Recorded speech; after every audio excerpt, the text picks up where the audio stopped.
I moved from LA to Bombay Beach because I didn't want to get shot like my cousin did. My cousin was a gangbanger. Everyone called him Junior or White Boy. And he was on house arrest. The ice cream truck came up and he wanted a strawberry shortcake. I bought him one. God threw it on the grass. I was like, you gotta go get it. And then he was like, you know I can't stay with this porch. I was like, well, you better go get it or it's gonna go melt. And I just left it right there. This would be funny. That was the last time I seen him before he got killed. He was 16.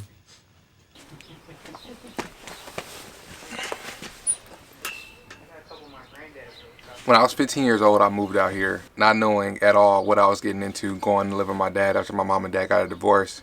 Really had no clue, what to expect. I was young. I was, going through a lot at such a young age, getting into a lot of trouble, and which ultimately led me to getting here in Bombay with my dad. And when I came out here, I was completely misguided. I was a kid full of mixed emotions and emotions that I really didn't even understand myself. And all those feelings of, feeling, lost and feeling like I'm going on this place with no roadmap, those feelings are coming up again with this new, venture that I'm taking on with my life, not playing football anymore. Although I have goals and aspirations of what I want to do, what I want to achieve, I still had that same blank feeling when I was, when I first came out here. So I thought it would be good for me to come out here and kind of soak that in. And I remember being here, being isolated in this town where there's not many people, not many things to do, where, I was forced to look at the situation in the eye and work my butt off to make the best out of the situation and not make excuses and not to point fingers. And that's exactly what I'm going to have to do now, with this new chapter in my life that I'm about to start. Walking around here, I'm looking around all the things I used to do it was just me and my dad, and I had a couple of friends who lived here as well. And I remember looking at these hills that I used to run on every single day. I would get up and I would run in these hills with no real goal to go to college, no real goal to go to the NFL. I just knew I needed to work hard and then something will pay off. And that ended up happening for me with football. And I know that if I take that same attitude and that same approach with this new chapter in my life, I know God will provide for me as long as I'm keeping Him first, being a great husband to my wife, being a great father to my daughter. Just like anything in your life, like when you work hard, it will pay off as long as your intentions are right. And the thing about being 15, I'm not really sure if my intentions were right. I just knew I worked hard because it was eventually the only thing I knew how to do. But now that I'm 25 and I'm older, I'm mature, I know what my priorities are. I know who I have to take care of. I know who I have to raise. And that puts a whole different perspective on things. Like when I was here, I worked my butt off. There was things that I didn't want to do that I knew I had to do to even make money at 15 for me and my dad, because there's no work out here. My dad was really good with his hands. He will always go around because there's a lot of retired veterans and older people out here who couldn't really care for themselves. And my dad would build fences for them, build their roofs for them, build all kind of stuff. And I would always help him. That's stuff that I really want to do. And then when my dad couldn't find work, I would go find work with one of my friends who lived out here. I just feel like I'm starting from square one, like when I was 15 years old. I'm starting from scratch, and I'm going to have to work really hard to, to get whatever God has for me. I don't know what that is, but like I tell you guys all the time, I do trust Him, but just because I trust Him does not give me an excuse not to do the work. Faith is not an excuse to not do the work. You have to do the work, given everything that you have, every single day. And I just remember, being so young, given everything that I had, in everything that I did, living in this crazy deserted place. So I never really walked and talked in here, but this is where I lived. The lights and stuff are off right now, so you can't really see much, but this is our living room. This is our living room. Used to go down in here. Huh? So I used to go down in here. What, you talking about wrestling and stuff? Videos, dog. I'm talking about dancing and PS3, dog, fighting. It used to go down in this mud. And this was my room. There's no bed and stuff in here, but this is where I slept. We have to get that GPA up, you know what I mean? Yeah. You can go, man. You can do it. You got this shit, man. I'll get it. It's kind of dark. There's no lights on in the house, so that's our bathroom, but it's obviously super dark in there. Hey, we got peanut stay fresh. This stay fresh all day. We in a recession. Watch it. Hey, get the beat, get the beat, get the beat.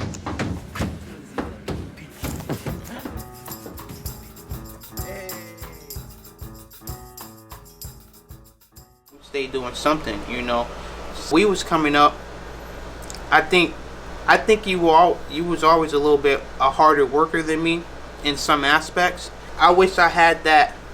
I can envision something and go get it done. I don't have that, so I'm still trying to learn how to do. You know, I got that basic. I can work hard and I can put this much time and effort into something, but at the same time, working hard is what men is supposed to do. But working hard doesn't define you as a man. You know, sometimes it's doing the unnormal stuff that makes you really decide who you are as a person. The stuff that isn't common, the stuff that no one else is thinking about or just doing, you know. Like, how do you feel like when we start from scratch, starting from the beginning of doing something, how do you feel like that purpose is found? When you start from the bottom up, a lot of times it gives you more perspective. Things you didn't see from then, you see now because you don't have so much stuff on your plate. You can kind of focus and see the real objective in what you're doing. A lot of times when your life is really cluttered, it's almost like a painter, you know. When a painter comes in and they want to go into a building and they want to repaint the building, the first step they do is move everything out the way, everything out the building. So they like to have a clean canvas to work on, you know, so that way they can visualize what they want to do and what they want to see, you know. When God gives you a purpose, He's going to give you a door, but you got to walk through that door.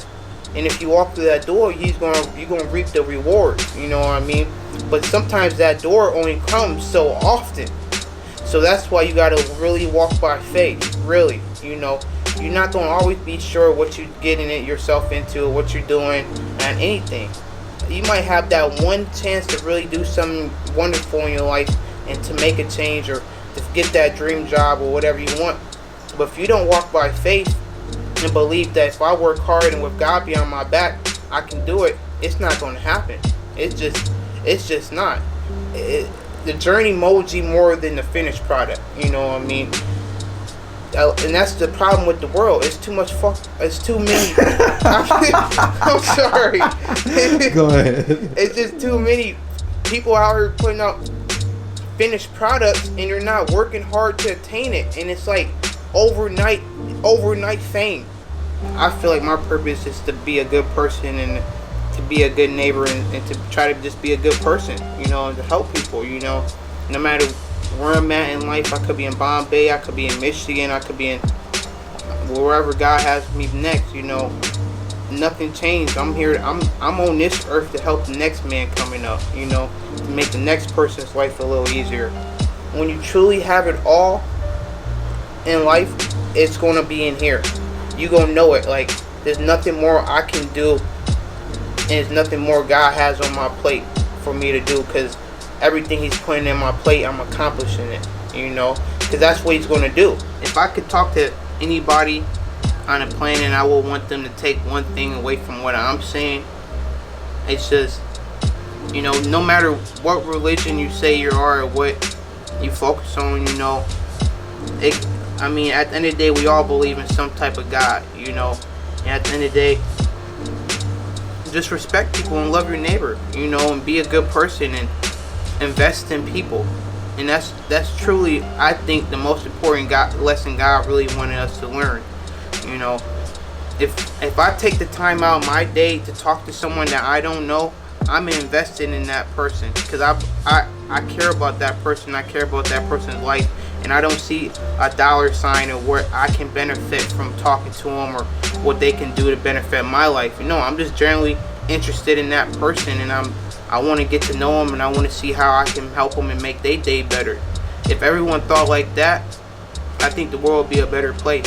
And I truly think that's the only thing I really think God really wanted, you know. And that's good.